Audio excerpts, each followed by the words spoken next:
এটা দেশ স্বাধীন হচ্ছে না শ্রাবন্তীর 3 নম্বর বিয়ে? হ্যাঁ ধরতে পারবেন না আপনি। আর এই নতুন ভাবে তৃতীয়বারের জন্য স্বাধীন হওয়া দেশটির নাম হলো the Independent Republic of Bangladesh.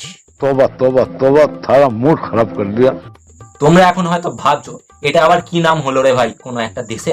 আরে ভাই, যে দেশে এত আকাল চলছে যে লোকের বাড়িতে ঢুকে তার ব্রা প্যান্টি পর্যন্ত তুলে নিয়ে চলে আসছে, সেই দেশকে আর কি নাম দেবো? So hey guys, I am Rio, চলে এসেছি আবার একটা নতুন ভিডিও নিয়ে। আর আজকের ভিডিও টপিক দি মুক্তিযোদ্ধা অফ বাংলাদেশ। मस्त जोक मारा रे, ये हंस रे हलकट हंस।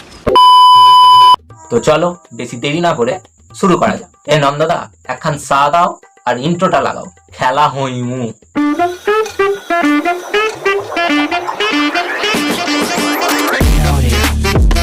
মুক্তিযোদ্ধা এই নামটা সোশ্যাল মিডিয়ায় আজকালকার দিনে খুব ট্রেন্ডিং এ চলছে।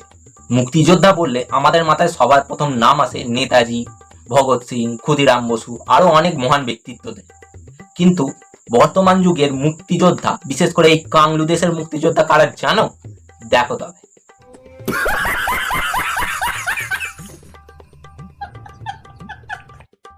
এরা নাকি হ্যাশট্যাগ সো কল্ড মুক্তিযোদ্ধা। বলি ও খুড়া, এই জিনিসটা তোমার কি কাজে লাগুম?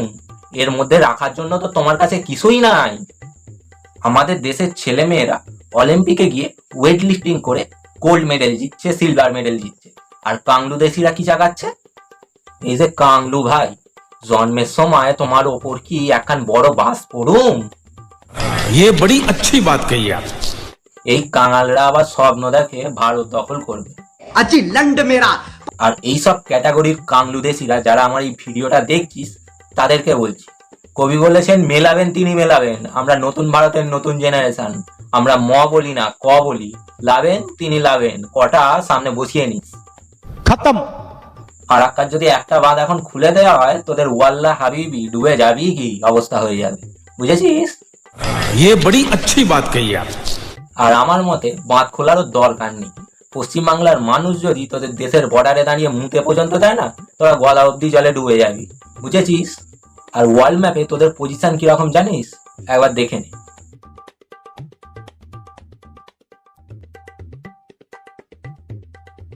দেখে কিছু বুঝতে পারছিস? বুঝতে না পারলে আমি বলে দিচ্ছি। দেখে মনে হচ্ছে যে ভারত একটা বাড়ি, আর তার সাথে বাংলাদেশ হচ্ছে একটা তার অ্যাটাচ বাথরুম। मस्त जोक मारा रे, ये हंस रे हलकट हंस।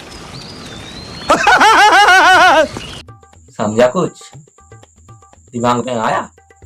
তোদের অকাতটাই ওই বাথরুমের জায়গাতে, হচ্ছে ওপরে ওঠার ক্ষমতা নেই, মনে রাখিস। T20 ওয়ার্ল্ড কাপের সময় তোদের কিভাবে বিনা তেলে মেরেছিলাম মনে আছে তো? কলা গাছ। তোদেরকে তো এটাও বলতে পারবো না যে তেরে বাস কি বাত নেই বাপ কো ভেজ, কারণ তোদের আসল বাবা তো আমরা। ये बड़ी अच्छी बात कही आप। তোরা সারা বছর দৈনন্দিন জীবনে যেসব জিনিস ব্যবহার করিস সেটা ভারত থেকেই আসে। আবার তোদের শরীর খারাপ হলে তোরা ছুটে আসিস কলকাতা চেন্নাইতে চিকিৎসা করাতে। আমাদের ছাড়া তোদের চলবে না, আর তোদের ছাড়া আমাদের হেব্বি দিব্যি চলবে, মনে রাখিস এটা। বাপ বাপ হতা है, ज्यादा পুরো মত পেল দিয়ে যাওগে, সমঝা? এখন তো আস্তে করে পেলছি, বেশি ঘেউ ঘেউ করলে ভিক্টর ব্যানার্জির লাঠি দিয়া তোমার পাশায় এমন ট্যাটু করুম যে 1 সপ্তাহ হাত দিয়ে বসতে পারবে না, বুঝলা হালার পোলা? ये बड़ी अच्छी बात कही आप। ঘটে ঢুকছে কথাটা হালার পোলারা। ক্লাসটা এখানেই শেষ করছি। বেশি ঘেউ ঘেউ করলে আবার ক্লাস নিতে চলে আসবো, আবার বিনা তেলে পেলবো। এরপর কোনো মায়া দেওয়া না, ডাইরেক্ট পিষে দেবো, মনে থাকে যেন। আর বন্ধুরা, তোমরা ভিডিওটাকে লাইক, কমেন্ট আর শেয়ার করো। আর প্লিজ ভাই একটু সাবস্ক্রাইব করে দিও। তোমাদের সাবস্ক্রাইব করতে তো কোনো পয়সা লাগে না, আর আমিও ভিডিও বানানোর জন্য মোটিভেশন পাই। তো প্লিজ ভাই একটু সাবস্ক্রাইব করে দিও। আসি তাহলে আজকে, দেখা হবে পরের ভিডিওতে। টাটা।